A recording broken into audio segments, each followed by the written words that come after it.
Hello, my sunshines, and welcome back to another episode of the Creating Sunshine podcast. Today, I am joined by my friend Jen, and this is so cool because I was just on her podcast a couple weeks ago, and now she's come on mine. And I love it so much because I feel like you get to know each other on such a different level, even though we've been in the DMs, we've been talking to each other. Jen is somebody that I actually met through my cancer journey. And when I tell you guys, like, share your story because you never know who you're going to connect with. When I came across Jen's page, Jen is now, and she'll talk about it, she's 5 years out from her diagnosis. And this is the type of person that I needed to follow and I needed to see what she had gone through and how she got out on the other side because I was so in the thick of it. So I don't even remember how I came across your page, but I did and I found it and I followed it. So I'm just honored to have you here, Jen. Welcome to the show. My gosh, that makes me feel so good. Like, I didn't even know that I was on maybe I did know that, but that makes me feel so good that my journey helps you. I knew when I had my diagnosis that I was like, "Okay, all right, I have been given this platform," and I had a smaller platform before, but I was like, I knew this was my purpose, my passion to shine the light for women, to show them what's possible after diagnosis, that you can live an amazing life after cancer. Not always easy, not Yes. always easy, not gonna Yes. sugarcoat it, And we're but and we're gonna right. dive into that. But I think for Yes. you, what I thought was so interesting once I started, like, I found you, I started listening to your podcast and like with you and your husband, and you guys are like really funny. And but your cancer journey didn't start with yourself. Mm-mm. So if you want to share a little bit about that, because your cancer journey actually started with your husband having brain cancer.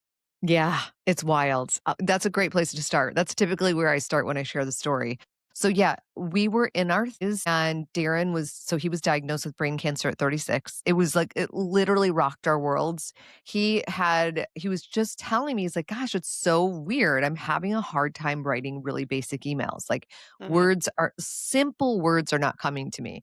So I said, "Well, schedule an appointment with your doctor." And he did, and they were like, "Well, maybe it's all adult onset ADD." And so they scheduled a psychological exam, and he did this testing, and they said that there was something organic going on because he failed miserably in the short-term memory Mm. piece of it. So his doctor said, "Well, let's just schedule an MRI. I know it's gonna be nothing, but I will tell you this, I will preface with this. I did not know this, but Darren actually said to his doctor before his MRI, think I have brain cancer." Yeah, but No he didn't way. tell me this, so Yeah. I didn't even know that was a possibility. So it was actually my birthday, September 19th, and his MRI was scheduled that night. MRIs are scheduled all throughout the day. So it was like at 9 o'clock at night, and I remember calling the doctor and saying, "Can we go have a glass of wine? We're going out for, my birthday celebration." And they were like, "Yep, totally fine." Go to the MRI. I'm sitting in the waiting room. We're really honestly supposed to meet friends after that. And I was like, "Gosh, this is taking a really long time." Like, I swear the tech told me he'd have him back in 45 minutes. So then I'm kind of pacing and I'm walking around in the hallway where he took him out. And I looked down the hallway and I saw the tech coming towards me, but Darren wasn't there. And I was like, "That's weird." Well, Darren always worries so much about me. I'm sure he's just like, it's taking longer. He wants the guy to come tell me or whatever it is. So the guy said, "Hey, I'm going to have you come with me. He's in the changing room." I thought, this is so weird. So I started thinking, like, this is weird, but Mhm. still, like, can't be anything, right? Go back into the waiting room, and he's not in there yet. He comes in with like a hospital gown and an IV in his arm. And I said, "What the fuck is going on?" And he Yeah. said, "I don't know. They saw something in my brain, so we're going up to the ER." Now, you need to remember that most times when you're getting any scan, you go home and then you get the results. Right. But because so they walk us up to the ER. I'll never forget that walk. Like, I can clearly see that walk. I was like shaking. My body kind of went into fight or flight. Like, I knew something really bad was about to happen. We were whisked right into a room. There was no waiting. The nurses came in and offered blankets, warm blankets, waters, like whatever we needed. I'm like, "What is happening?" And then all of a sudden, three doctors walked in and said, "We found a mass on your brain." And my world literally stopped. And he handled it so well. I mean, he's so well. I looked over at him and I was like, just looking at how he was handling it. And he was like, "Okay." So what do we need to do? And they brought him up to the ER because his cranium was tilted and there was so much swelling that they Mhm. were completely surprised he hadn't had a seizure. So they wanted to keep him overnight and like literally get surgery the next day. But Darren is or was a licensed pharmacist. And he was like, no, give me a big dose of Decadron. I want to go home. I need to process this. Can you imagine? Can you imagine? Like, I would be so scared to go home. So we get home, Right. it's like 1 o'clock in the morning by the time we get home. And he goes sound asleep, just like a baby sleeping. I'm wide awake, like freaking out. Right. I'm thinking I'm gonna lose him. Like, you hear mass in the brain, you think life, it's over, which is not the case. Now I know a lot more So they than what didn't he tell said. you, like, how big it was or anything like that? Yeah, we knew the size. It was big enough to be tilting his cranium. I can't remember the size of the Okay, initial okay. one, but we went to his appointment on, like, Monday with his doctors, and his doctor was a really grim, sad doctor. Just gave him 18 months to live. And it's like, "Well, that's not gonna happen. I've got kids, and I need to see them graduate, grow up and graduate." Drew was 4 and Maddie was 9 at the time. So he just has this attitude of, like, no matter what, like, it was wild. I mean, he was a little bit quieter that week, but it was wild. So that was basically the start of our crazy ride. He's had 3 brain surgeries, 2 rounds of chemo and radiation, a stroke, like, it's been a lot, Yeah. but we just did an MRI yesterday, and it came out good. He's a miracle. He's literally a miracle. That's so crazy. Yeah. Yeah. So Right? then so now you have his thing and you've dealt with it and you're doing your thing, and then comes your diagnosis. Yes. So his last brain surgery was 2019, and that's when it went to a grade 4. So really with grade 4, if you look at the stats, it's not great, but he's like his survival that he's here, it's like less than 5% that he's 6 years outside of that. Yeah. He's truly a miracle. That's So crazy. then when I got my diagnosis, it was just a routine mammogram. And they called me and were like, "Hey, do you wanna come back?" Or, "Do you wanna come back?" They said, "We need you to come back because we need to get another look at your breast." And I was like, "Oh, okay." Didn't think anything of it. And she said, "Do you wanna know which breast?" And I was like, "Sure." And in my head, this is the weirdest thing. In my head, I was saying, "She's gonna say your left. She's gonna say your left. She's gonna say your left." She said, "It's your left breast." And I was like, "That's weird." Even though there was no lump, I never felt anything. Right. I didn't know anything.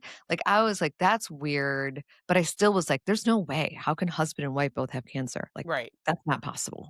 How is that possible?" And so, yeah, went in for that routine mammogram, and then I got to go get a lovely ultrasound, and, the last place or the last person, you just don't wanna get to the point where they say, "Let me go get the doctor."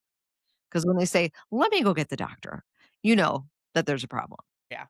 So the doctor came in with these sad, sad eyes, and he's like, "So you're not feeling anything?" I'm like, "No." And he's like, "Well, we are suspecting that this might be cancer. You need to come back for a biopsy." So that was how my journey started. Really fun Oh my stuff, gosh. I know, and they actually did my mammogram and my ultrasound at the same day. So now which is looking back, there really was something wrong, right? They're like, right. we're gonna need you to just hang on for a second."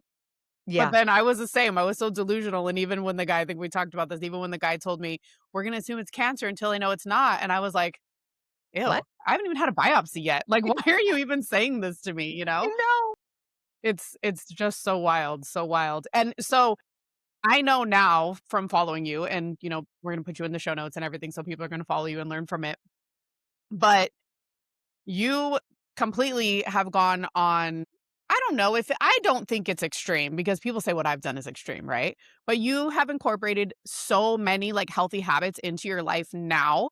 Yes. And but what I don't know, so I'm curious too, is did you already start incorporating these healthy habits after what happened to Darren, or did you really kick it into gear after your diagnosis? This is a great question. So I was a health and fitness coach for years. I actually used to teach body pump and I used to teach turbo kick and just fitness was my life and I would help other women with it.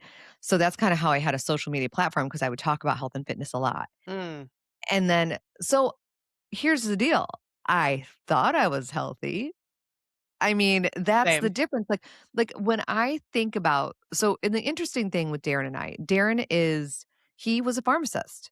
He believes that what the doctors say, the drugs work, and you don't need to do anything else. I even remember asking his doctor, and I didn't know anything yet, I'm like, wait, should he be drinking? Should he change his diet? Like, do any of these things need to happen? And they're like, no, no, no, he's fine. He can Yep. just live his life how he's living. It's Doesn't matter, fine. right? Do whatever you Doesn't, want. yeah, do whatever you want. So when I got my diagnosis, I was very different than him. It rocked my world. Like I was in fear. I think also because I've always been the caretaker to him and to our family, the strong one, the provider. Like I've done all those things. I am that person. I am for my kids, the go-to, like if something needs to be figured out. And I was like, some walked to my breast surgeon's office. I'm like, take my breast, do whatever you need to do. I need to be here for my family. Like I was like, I will do whatever it takes. And when something bad happens, and we've had ups and downs and all the things with Darren, I process it for a minute and then I go into research mode. So I started going into research mode of things that I can do and things that I understood. And for some reason, I knew immediately what I wanted to change was my diet. Mhm. So, like I said, I was a health and fitness coach. What I thought I was doing was healthy, really wasn't. Counting calories, wasn't actually looking at food, bunch of processed food because I would just look at like, oh, it's calories, it's this much protein, it's this much calories. That's all I need to know. It came out of a lot of protein bars, and it was not actual food. And a lot of meat, and nothing against meat, processed meat, a lot of deli meat, a lot of like turkey sausages and like all those things, a lot of that stuff, turkey burgers, a lot of grilled meats. I was doing a ton of meat and not a ton of fruits because God forbid fruit has sugar. Mm, And I wasn't eating a lot of vegetables. You'd have your basic vegetable every once in a while. And so my diet changed big time. I went whole food plant based. And I'm not a total freak about it. I'm really not. In fact, this weekend, I was out with friends and I didn't even care about anything. I just was what was at the table, I ate. So, like, I've learned to really step out of that cancer bubble and also live my life. But I do, because what I've learned is what you do most of the time is what matters. yeah. So it's okay that we're not perfect. We can't be perfect because that's not what life is. So that was one of the biggest things I changed was my diet. Whole food, plant-based, not the fake meats. I do a ton of fruits, a ton of vegetables, a ton of fiber. I learned a lot about fiber. Most of us are deficient in fiber, most Americans, and fiber is so important. That is one that really clears out those toxins and any excess estrogen we have. So incorporating more fiber, fruits, vegetables, soy. Soy is safe. I know that's a scary word for a lot of people, a lot of Mhm. phytoestrogens. So that's what I now consume and have for 5 years. Yeah, that was a big one. Everybody's like, "Oh, did my" I had friends that were literally texting me like, "Well, did you drink soy? Did you drink soy?" And I'm like, "I don't know, is that a thing?" Because then you start like, "Well, what did I do to cause this?" And what can I do to prevent it? But yeah, I think that everything in moderation, right? Because you can't Yeah, go I so agree. crazy because then I think that also that mindset and that fear mindset also keeps you sick, makes you sick, right? Totally. And I think that people are being diagnosed younger and younger, obviously, at very aggressive stages. Like I know mine was stage 3 and I'm like, what the like how is this even possible right now? So I think that for the people listening and the people watching is this isn't just about people that have been diagnosed. I think now people are looking at their lives and the things that they're doing like, wait, how can I let's just prevent a diagnosis, right? Like let's just not even have to go down this road. So what would be like your maybe like 3 biggest things that you would suggest that somebody can change to go like towards a non-toxic living lifestyle? Yeah. Okay. Oh gosh, I have so many things. But I think what I would say, the first one that's actually a toxin to our body that we don't even realize is stress. And this is free and this doesn't cost any money. This is minimizing the stress in your environment. It's taking time throughout your day. I just did a whole podcast on cortisol. We don't realize even if you are it's biology, right? It's all dependent on how your body works number 1. Like do you run hot? Do you not? Like are you in high cortisol throughout the day? I did a Dutch test and learned that I was. But on top of that, it's the phones, it's the rings, it's the dings, it's the news, it's the were you I don't know, I think mostly women listen to your podcast, probably mothers, caretakers, and we are the ones who do it all. We take on everything and we don't take care of ourselves. So I really think one big thing is minimizing stress. I was reading a book actually on mindset over medicine, and this is not to say don't do medicine. I totally believe in the combination of both. But her point in this book was she was seeing patients who were doing everything right. doing all the yoga, drinking all the green juice, going to Pilates every day, but they never stopped and they worried and stressed about being healthy so much that they were the ones who struggled and had disease and had issues come up. And then it was the people that lived that were obese, ate junky food, didn't pay attention to what they were eating, but they had so much love, they had so much purpose, they had so much family, and they lived to be 100 plus. Yeah. So I really think let's get stress. Let's focus on that first because that's something that's free and it's so simple too. There's some things we don't have control over. But I always preach because I'm type A personality for sitting for 20 minutes or I mean I do 10 minutes a day of meditation, but that sometimes is hard for me. But when throughout the day you're just like taking moments of like, okay, I'm going to do a quick box breathing session where it's just in for 4, holding for 4, out for 4, holding for 4, or one that's like a breathing in for 4, holding for 7, releasing for 8, like letting that exhale be longer, that really brings down that, cortisol. Just breath work throughout the day. Mhm. Simple things. Yep. Getting outside, getting into fresh air, looking at the world around you, getting in nature. All of that is so calming for our nervous system. So I think that's the number one thing. The second thing is really looking at your environment, and this can seem so overwhelming at first because most of our homes, including my own before my diagnosis, was toxic. It just was. Same. The air, the water, the cleaning products, the soaps, the skincare, the makeup, the. Right. Women on average, we leave our home with 168 different chemicals on our body. My God. That's insane. And I don't know if you've ever heard this study, but it's a PubMed study on when women remove parabens and phthalates, which are in most of our products, our skincare, our makeup, and cleaning products, when you remove those for 30 days, it turns the breast cancer genes off. That's 30 days. crazy. I think people think like, oh, I've been doing this for so long. It'll be fine. I don't have anything, but we have a limit. Everybody does. It's called the rain barrel effect, where our bodies can no longer take any more and it spills over. And that's when disease happens within the body.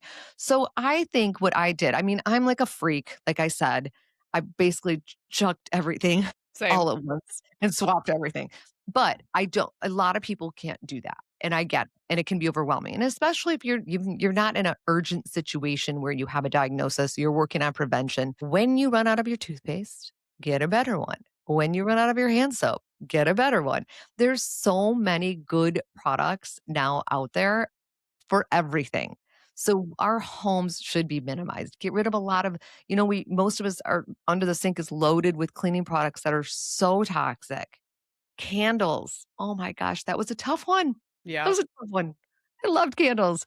But that is a huge phthalate. So get rid of the candles, unless it's one that has essential oils and is safe.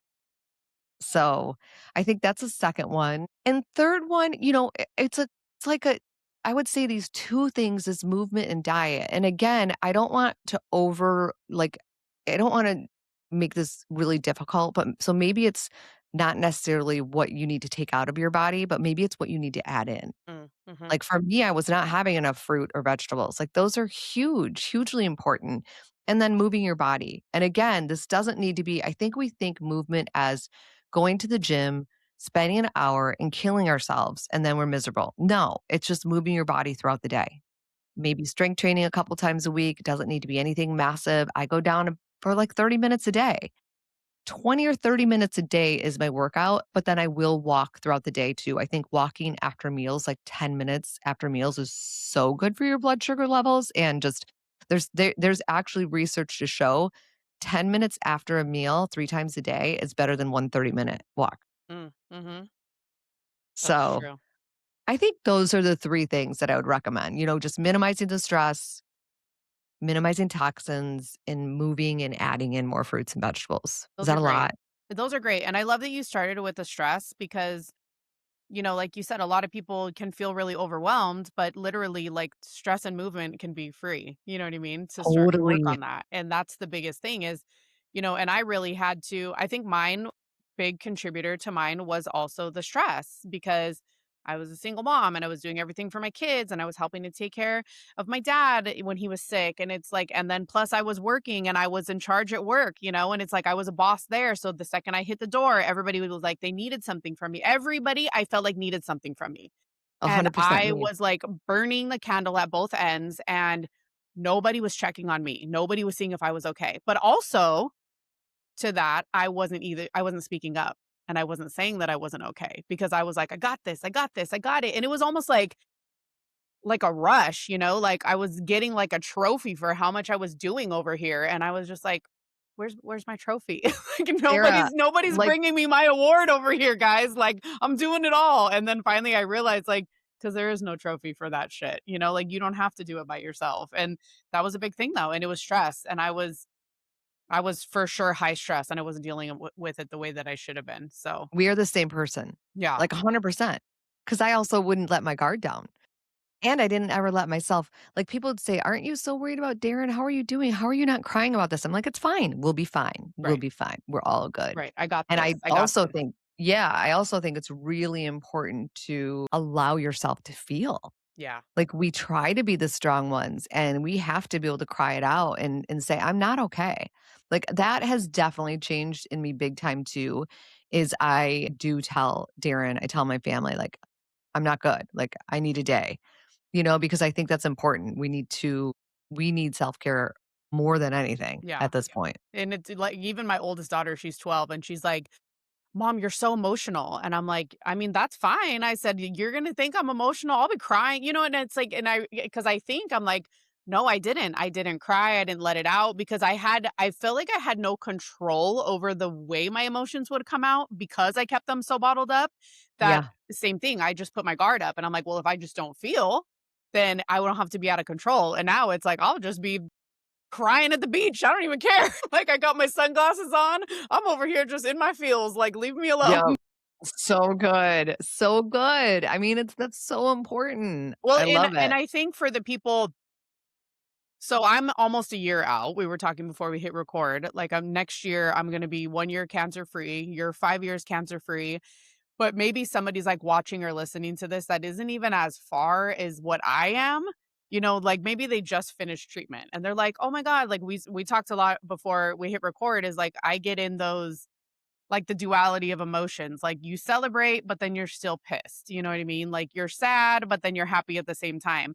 So for somebody like they just finished their treatment and they're like, I should be celebrating and I should be happy, but I'm still scared. Or I'm like, now I'm living in fear that it's going to come back. Like, what would you tell that person? Gosh, okay, first of all, that is the most normal feeling in the entire world. I mean, I would say 98% of women who've navigated breast cancer, we're in a fog. We're just trying to survive. You're going through the surgeries, the treatment, whatever, and then you think, "Oh my gosh, I can see the end. I can see it." You go ring that bell and you're like, "I'm gonna feel so amazing. Everything's good. I can go back to me, how I was feeling, who I was." And you ring that bell and you're like, "Wait, what now?" You go home and everybody thinks you're done. They celebrated you and you're just like, "Who am I now? How do I go forward?" I mean, like, I think this is the hardest part of a diagnosis is the life after. I I mean, agree. treatment's not easy, but the life after and trying to manage that because most of the people in our life, our family, our friends, they don't get it. And it's not their fault. They don't understand, and unless you've been in someone's shoes who's walked through a diagnosis, you just don't know. So I think, like, it's something you have to process, and you've gotta be connected with women who get it. I mean, I have a community, but there's so many communities out there of women who are supporting, gone through it. There's people that do walks. There's so many things with breast cancer, whatever it is you're going through, to have that support. And again, it might not be breast cancer.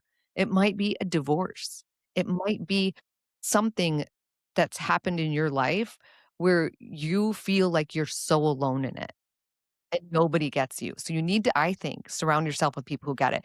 And you got to pick the right people because you want somebody who's going to lift you up. So that's why when actually it's interesting because I have a girlfriend who, and this was probably about a year out from my diagnosis. And we were sitting outside and she was like, I said something like, oh gosh, this has been such a mind F U C K. Like, and she's like, what? What do you mean? I thought everything was good because of what you share on social media. I'm like, no, like, this is the hardest thing I've ever gone through. Yes, We're not showing everything. we're not showing everything, but I do want to show what's possible. It is good. There's a lot of good that can come from it, but it takes work. It's not fast. So the whole first year, I think I was trying to figure out who I was. Probably year 2 and 3, I got stuck in the cancer bubble, which is not a good place to be either. Like I said in the beginning, you can't be perfect. You can't. We have to live our lives. So if you are like an example, and not that, I mean, alcohol is a toxin, right? We know that. We know that there's a risk, right? But for me, prior to my diagnosis, that was that was who I was. And not that I ever had a drinking problem. I didn't. But I grew up with family dinners, there was always wine, it was just something we did.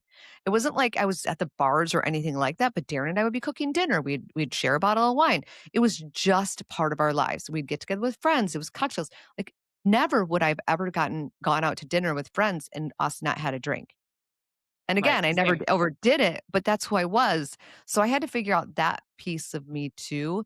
And here's what I have to say about alcohol, because we kind of touched on this a little bit. Like, how do people navigate this? Because I thought I was the only one navigating this, but I know there's a lot of others that navigate it too, because that was who they were before. Mhm. That's their friends and family. And now here's this Jen who doesn't really want to drink that often. It's a hard one to get through. But now, what I say to people is, if you're going to have a cocktail or a glass of wine or whatever it is, there's some things you can do before and after. I actually did just a podcast on it, like some prep and before if you're going to have one, but you can't have any guilt attached to it.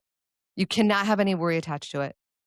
You think about the blue zones where people live until they're 100 and they enjoy wine with friends. If you're going to have a drink or a glass of wine and then you're going to be up at night in the middle of the night or the next day, guilt, thinking, oh my gosh, what did I just do? Is my cancer coming back now? You should just say no. And the friends that I remember my dad actually saying, "So you're really not gonna drink?" And I said, "Dad, it's not that easy. It's life or death for me now. It's not like I'm just not I wanna have fun. Like, I'm still fun. I'm still me. I Right. just may not be drinking with you." It was a hard thing for my family and friends to get over. Yeah, It mine really too, mine too. was. I remember I went to a party and they're like, "Are you back? Are you back?" And they're like, tried to get me to do a shot. It was just the weirdest thing. Yeah. I felt so pressured. Yeah, that happened to me last summer actually. It was at a friend's birthday party and she was really sweet. She had the whole like part of the bar rented out and I was like, "You know what? There's a lot of people I haven't seen in a long time. I'm post surgery. I got my cute wig. Like, let's go, right?" And we get in there and she's like, "I already asked the bartender. We're going to make you mocktails." And like so she was like super into it. And me, I'm like, "I can have a drink," like because I was still drinking at the time. And that was probably the biggest mistake because when they heard that, it was, "Oh, old Sarah's here?"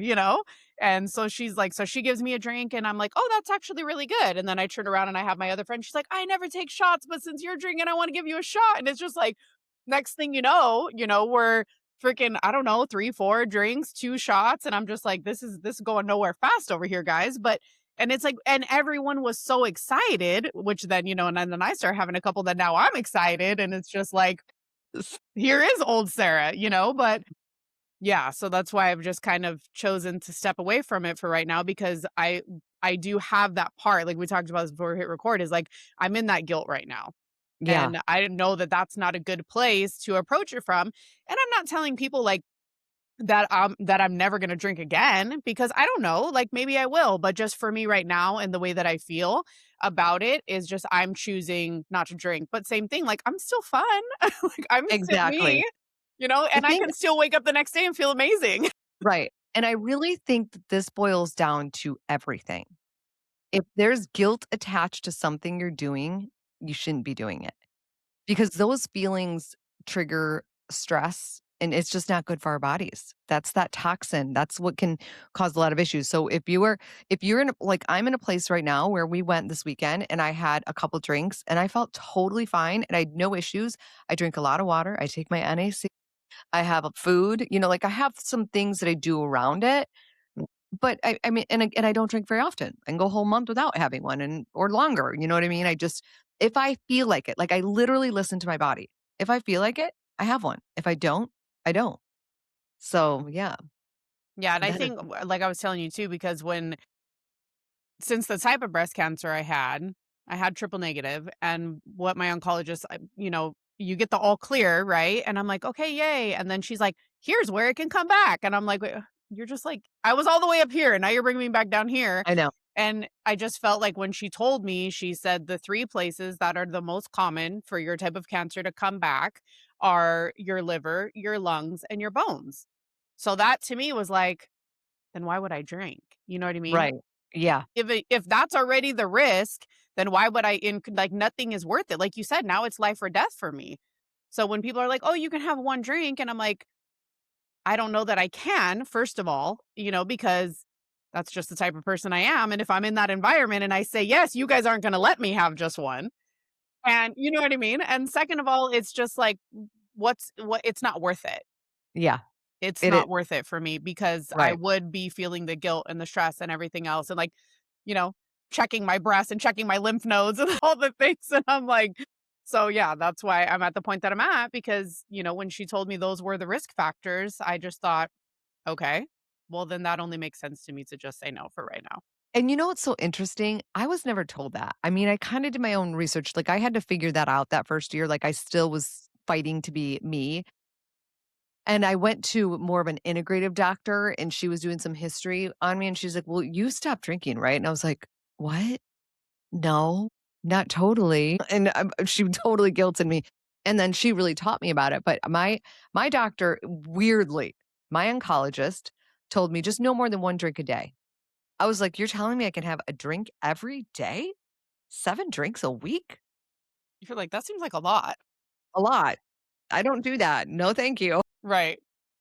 Well, and I think too, the big thing, I don't know. My oncologist is, I think sometimes she's like a worst case scenario type of person, you know? So a lot of times when the nurse came in, I'd be like, whew, thank goodness. Cause like I can't, like she knew her stuff, but I was like, man, this woman is just, it was either everything was like a super big deal or it was like not a big deal at all when I Yeah, was starting to feel like, no, I have a temperature of 104. I think I have an infection. And she's like, "I'm gonna give you antibiotics, give it 2 days." And I'm like, "Yeah, no, I'm going to the emergency room." So, that's in so that sense, funny. though, I think that, like you said, and I think that we both believe in a blend of our holistic mixed with, medicine, because obviously I did chemo, I did all the things. I would have done radiation if they told me to, but I didn't need it. And how do you find that blend, especially being where you are now? And I'm sure like so many people probably like, have you heard of this? Have you heard of that? And they're asking you questions.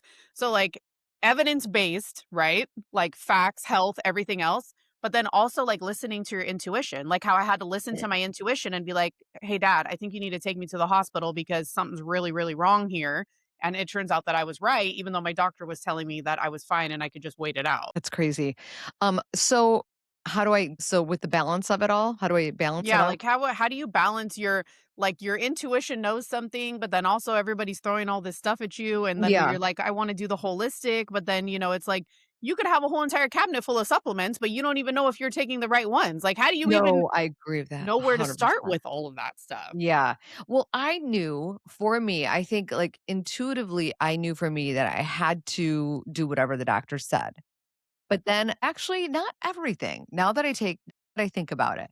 Because see, I was on an aromatase inhibitor. So mine was stage 1 grade 2. So I had a higher grade. So and I was having my periods normal and I was probably in perimenopause. I think I was 47 when I was diagnosed. So I had to be forced into menopause with Zoladex injections and then put on an aromatase inhibitor. And so with that aromatase inhibitor, I had a lot of bone and joint pain. It was so horrific. Ended up switching to letrozole and handled it much better. But at the 2-year mark, I was thrown into osteoporosis. So not osteopenia, osteoporosis. And I was like, this is not working. And so we did some testing. We did find out that medication. So I know my body does not do well with medication. It doesn't. Even if you give me cold medicine, I'm knocked out for days. Like I don't methylate well. So I really think when it comes down to supplements, I do think making sure that they're third party tested making sure they've got like the GMP verified.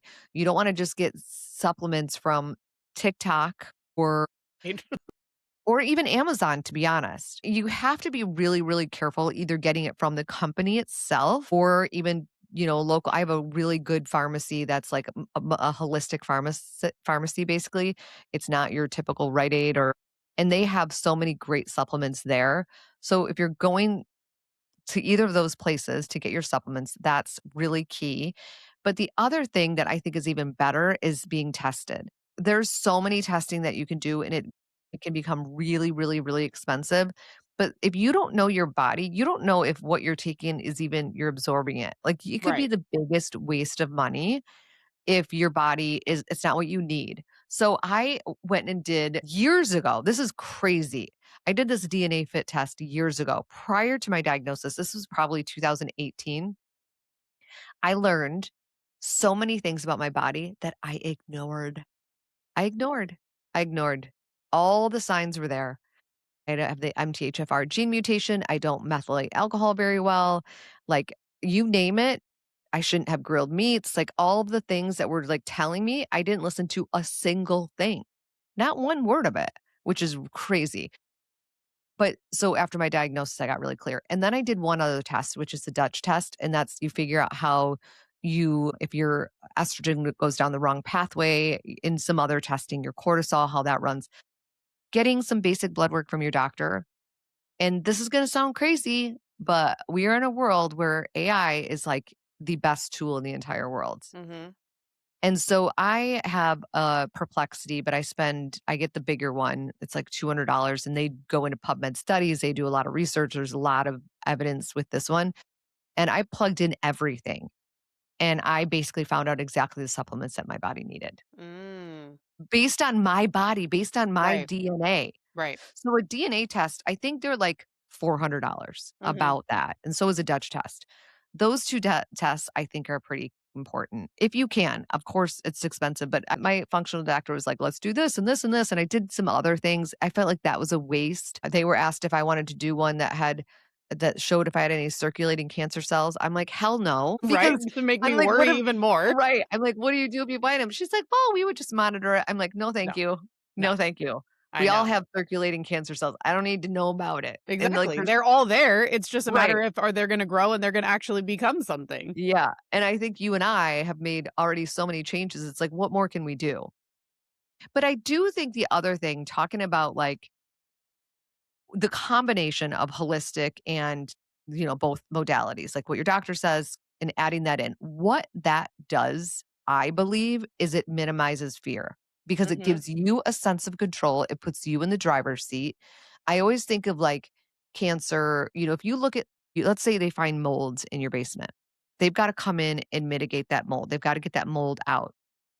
But that mold is going to grow if it's still in the same environment. This is why I think change is so important because this gives me a piece of it gives me peace about it. It gives me a sense of control and understanding. And then I did get pretty spiritual afterwards, like having an understanding. Like I remember Darren would want to talk to me about, because we're dealing with grade 4. And we had this night, we were having wine. I know, before my diagnosis, but we're having wine, we're cooking dinner. He had just finished a round of chemo, and this is like 8 months after his grade 4, we didn't know, like, he may only be here for a year, and he had been wanting to talk to me about his funeral, and we had the most beautiful, gut-wrenching conversation of our entire lives. We cried, we laughed, we listened to music, we drank too much wine. We had like signs like we have a playlist of when you're crossed over. So we had all these with him and he just made it he's like, "Here's who I want you to marry if something happens to me." It was the craziest conversation. But I still feared it. Like feared it. Like I was invincible. I'm going to be here forever. Nothing's going to happen to me, right? And I had to have a clear understanding of that. And that helped me too, is just really bringing that in so I had an understanding and had peace with it. Like Yeah. trusting, like I trust right now, whatever happens. I trust, like, if I go back and it comes back, I know so much now. And we are living in a world where there's so much at our fingertips that we can do to support our bodies. Yeah, And I and I don't think wanna I think that was what the oncologist had told me too, because when they first said like, "Oh, it's stage 3," I'm like, "That's really bad." I'm like, "This doesn't sound good." And she was like, "People come back all the time from stage 3." And same thing. She's like, "You're young, you're healthy." And she's like, "I'm very confident that we're gonna be able to get rid of this." But I think you touched on a big part is the control, because Yeah. I had to focus on what I could control. And I Mhm. had to let the rest just know that I did my best and the rest was gonna be what it was gonna be. But I was like, what can I control? Which then in turn ended up being my diet, my movement, my stress, my sleep, my water intake. Like those were the types of things that I was gonna focus on, because I was like, the rest, I can't do anything about it. Right. Right. Exactly. Right. I mean, that is exactly how I feel. Yeah. 100%. It's everything. I knew I needed to do that. Where Darren, it's interesting. He trusts the doctors and he doesn't worry about anything else. He eats so What a much what a sugar, blissful way to live. right? I always say they tweaked something in one of your brain surgeries. You always say that in your stories too. You're like, he's not worried about anything. He's literally not Not worried about a anything. thing. It's the weirdest thing. He just has no worry. It's wild. He's always been that way. Well, it's probably a good, like, a counterbalance between the 2 of you, though, Yes. because if you guys both worried as much as you did, then, like, it would just be a disaster. It would not be fun here. It would not be fun. It would be So a he probably nightmare. has to, like, bring you down, like, bring you Yeah, back to reality sometimes, like, "It's totally. gonna be okay, right?" Yes. Because I know I did that, and for me, it was with my daughters, because when I started with the diet and everything, I mean, and I was constantly reading labels and I was talking to them, and I'm in the store. I remember this one time we're in the grocery store and my daughter's wanting to buy, like, I don't even remember. I think it was like a cereal or something. And so I'm showing her the label, and this woman, I can feel her staring at me, right? And as I'm sitting there with a wig on, so she probably has no idea what I'm going through. And she's probably thinking that I'm, like, in a sense, like, body shaming, my 11-year-old daughter at the time, right? Because I can just feel her disgust as she's looking at me. And so I was educating my daughter, because then I told her, okay, you like this, let's read the label. And then I had her pick up the other one. And that was a similar thing, but I was showing her the difference of the ingredients. And instead of My just saying gosh. like, no, I was teaching her. And so we ended up getting the alternative and she understood why. But it's just so crazy because people, like, they don't know what you're going through. Right. And I could No. just see this woman and I was like, please, I do not say anything to me, because I am not gonna have a filter. I'm gonna lose it, because you're literally judging and you have no idea what is happening over here. And that's what I really had to tell my daughters in the end. I said, look, it's just become so much more important now, because I don't know why this happened to me. And obviously, I want to prevent it from ever happening to them. Right. Right. So I have to teach them, I have to educate them. I said, if I can get you guys healthy at a younger age, like, it's the same thing with the control. I just have to know that I did my best for them, because also I thought, what kind of mom would I be if I completely changed my diet and then I was still letting them eat that way? Like, that's terrible. And Right. when I put Right. it to them like that, they were kind of like, okay. And like, do we still have nights that we have corn dogs and mac and cheese? Yeah, we do. Because, they're kids and that's what they want. But the majority of it, they're like, Mom, we don't have any snacks in the cupboard anymore. I'm like, no, the snacks are in the fruit drawer.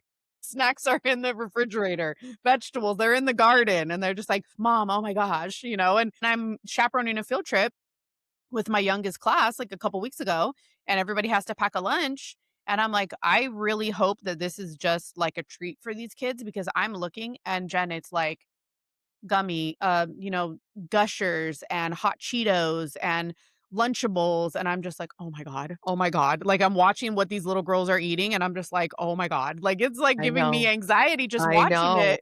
And the like Capri Suns and like the whole entire lunch. And I'm just like, My gosh, it's so sad. I remember I was checking out at a grocery store and they were giving away, oh, I cannot remember what brand. I think it was like Little Debbie, the worst of the worst that were giving to feed the kids. I said, I will go get a bag of apples if I can donate that to the kids. I'm not going to donate something that if you look at the back of that, the ingredients, it causes like cancer. Those are cancer causing ingredients. I know, So, I know. It's hard because it's the balance, and like you said, everybody doesn't think the same way that we do, because it hasn't happened to them. But that's why I'm like, I try to educate the girls, I try to teach the girls as much as I can, and in the beginning I was like, same thing, like I was under the sink, like, thought I was a plumber because I was installing a water filter for myself, and I'm throwing away all the pans and I'm getting like, "We need ceramic pans, nonstick is no good," it's like I was losing it, and the girls were just like, "Oh my god, my mom has gone crazy, like, what is happening?" And Yeah. so, but yeah, like you said, I think it's better, like the tip that you gave earlier. Then once I started, because my friend, she's a chef, she came over and she started doing, a kitchen detox with me. And I was like, hey, I'm going to be honest, like I'm a single mom on a budget over here. So you can't just go wild. So then it became more like her suggestions of, okay, once this runs out, then here's an alternative that I would probably have you buy. So like now we've eliminated a lot of the sugar, seed oils, processed foods, things like that. But yeah, it definitely wasn't like an all at once type of thing because I would have had no food in my house. Right. And once it's done, once you create this environment and you start swapping out, it's done. Mhm. You don't have to think about it. Right. So, like, there's not the stress of like all of that. Like, it is stressful. I mean, but again, one swap at a time, one thing at a time. And then also creating that balance. Like, I really, really, really, really do think, I got stuck in that cancer bubble. You need to live your life. None of us know what's going to happen. Right. And you don't want to be living your life in stress and worry. And if you're doing every single thing right, you have to do more things that bring more joy, more fun, more sunshine into your Mhm. life. So what about the people, speak to the other people now. So Hmm. maybe who you were when Darren got his diagnosis, but for the people that are listening and maybe they have a loved one or somebody that's either going through cancer or they've been through cancer, what is a good way to support them? Yeah. Well, the most important thing is you've got to listen. I think we always want to solve the problem and we have to listen to their needs because everybody's different. Everybody's going to handle this differently. It's hard, because people don't want to say the wrong things. And so many people say the wrong things, but not saying anything at all is worse. I will say that. I've definitely had some friends go MIA. But I think it's just doing what they need instead of just asking, doing some things, like for them as far as like food, nutrition, whatever. If it's like a friend, depends. If it's a friend or Darren, it's different. But Darren needed to do this on his terms, and I just listened. It's every single one of us that goes through a diagnosis, we're all different and we all handle it differently. And you have to respect the way we handle it. Some will make all the changes and be like me and get stuck. Some don't want to make any. And that's okay. Like you just have to respect everybody's journey with their diagnosis. There's no right or wrong way. It's your way. It's what works for you, what gives them peace or you peace. And you just have to be there to support them and care for them in whatever they need. And if you're hoping, like let's just say you're a caretaker to a spouse that gets a diagnosis and you're hoping that they will make some healthier choices, you just start doing it and maybe they'll follow. You know what I mean? But I think it's like we can't tell people how to handle their diagnosis. Yeah. You just have to be there for them. I think that's huge. Just to be there to support them. And I know Yeah. even in the beginning, like people would ask me, like, what do you need? And like I didn't really know what I needed, to be honest. And then once I started realizing it, I was like, oh, they're really here for me. And I was like, do you want to go for a walk? You know what I mean? Like I just wanted company. I was Yeah. like, I'm just tired of being inside and being sick. Like I just want to go outside. And they're Hmm. like, that's it? I'm like, that's it. That's huge for me. And Huge. I agree. yeah, and I think just really just ask them, and you'd be surprised. Like because I think a lot of people try, like you said, they try to fix, they try to solve, and it's like, you're not gonna be the one that's gonna solve the problem, you know what I mean? You just have to be there to support them. Yes. And I know now 100%. that you've gone and, you're 5 years out, you've had your diagnosis, but now, like, like you said, you have a purpose, you have a mission. So, like, at this point, being 5 years out of your diagnosis, like, what is your mission in life? Like, what do you help women get through? Or anyone, not just women, right? Yeah. Well, mostly women. Mostly Mostly women, women. right? So definitely my purpose and passion is helping women through diagnosis. Period. End of story. Like that is my purpose. That is my passion. That's what I look forward to every day. Looking at, on my when I have new messages from social media of women ask me questions. Like I love the conversations. I love my podcast. I love helping. I love sharing my story. I love my community. Like it is definitely everything I do is tied around cancer. And the unique piece of it is I don't feel like it's so weird because you think about it. you'd think about like me looking outside, I would think, how can that girl who went through a diagnosis still be so involved? Mhm. Like you would think it'd be triggering. It's not. It's literally like when I'm helping somebody, when I'm doing podcasts or helping the community, it's therapeutic for me too. And it's just, it makes everything I went through okay. Like there's a reason for it because I've been able to help so many women navigate it. So that's definitely my community is everything, my podcast. Yeah, definitely. I partner with different companies too. I'm the sole provider for my family. Darren hasn't been able to work since 2011. So I partner with only brands that I trust and believe in that are everything that I preach, you know, I do, but I get a lot of companies that reach out. They're like, "Will you share this product in your social media?" I'm like, "What? A car part? No." You know what I mean? You're I like, "I mean, don't it use just that. I'm happens. not promoting it."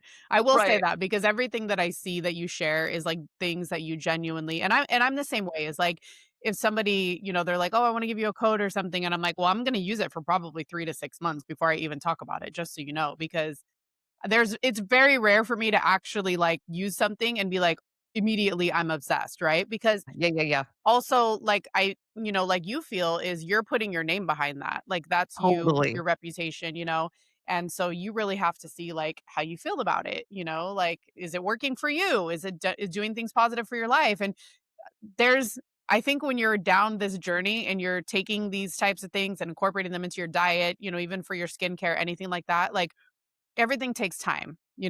And for me, I used to be a very impatient person and I would be like, well, I've been taking it for a week. Like, how come I don't feel better? Now realizing like, oh, it takes time because also you have to get rid of all the other terrible stuff that's in your Right, system. right. Yeah, So I think everything that's a does big take thing. time. Yeah, it does. So for the people that are wondering, like, what's the name of your podcast? Where can they find you? I'm going to drop everything in the show notes so that you guys can connect with Jen as well. Yep. So everything is basically not today cancer. That was what I came up with years ago after I think it was after my diagnosis. Or maybe we actually started that. I can't remember now if it was after Darren's. Anyway, not today I think cancer. I said that a lot last year too. I was like, no, not today, cancer. I'm sorry. Yeah. I say it, and now it's so funny. I came up with this little jingle for the intro and the outro of my. So we're like singing it. Not today, cancer. You know what I mean? It's so funny. Anyway, so yeah, not today, cancer is my podcast. My website is jendelvaux.com. I have a lot of free things on there too, and my community is not today, cancer. I have a free community and I have a paid community. The free is just a Facebook group. And then my paid community, it's only $19.99 a month, and there's 4 calls. So I do calls every Thursday at 1 o'clock, and it's great. It is fantastic. It's such an incredible space for these women. We just talk through things. Sometimes we laugh, sometimes we cry, but mostly we're laughing and just learning how to live a better life. Like it's not one of those, there's a lot of groups out there that can be sad and almost triggering. That's not these. Of course, there's moments. It's really we are working to better ourselves for sure. Love this. And I love the work that you do. And I love when people turn their pain into purpose. I love when you like find a mission and you are just like so soul rooted in that. And I truly, truly feel like you are. And it's so crazy to me that like this whole journey like brings people like us together. Yes. I still sit here and I'm like, this is so crazy. Like Jen and I don't live anywhere near each other, you guys. No. I'm in California. We're always trying to talk about the time zone. We're like, wait, what's your time zone? Wait, what's your I time know. zone? I know. It's so funny. That is one of the best things of a diagnosis is the people you meet. Like the women that I've met and have connected with, it's crazy. I That's the know. best part. That is a gift. I know. And so even if you're like Jen said earlier, like if it's not cancer, it's a divorce, whatever it is, like I know it feels like you're alone, but there is someone out there that has been through what you're going through before. And there's so many ways with social media, with Facebook groups, with whatever it is to like find people that you can actually like open up to and feel safe with and share your story, but are also going to like lift you up and not let you stay stuck in it, so that we can realize. And I tell people all the time, I'm like, we're the authors of our own story, right? Yeah. I can't control those chapters that happened, but we are going to write the rest of our book, ladies and gentlemen, if you're listening. But I just think that it's so important to find people like Jen that are doing things like this and putting the good out into the world and really truly just trying to help people. And so I'm just honored that you came on the show. I'm honored to know you. And this was just such a great conversation. Well, thank you so much for having me. I so appreciate it. It's been so fun. Of course. Well, until next time, I hope that you guys go create some sunshine in your own lives.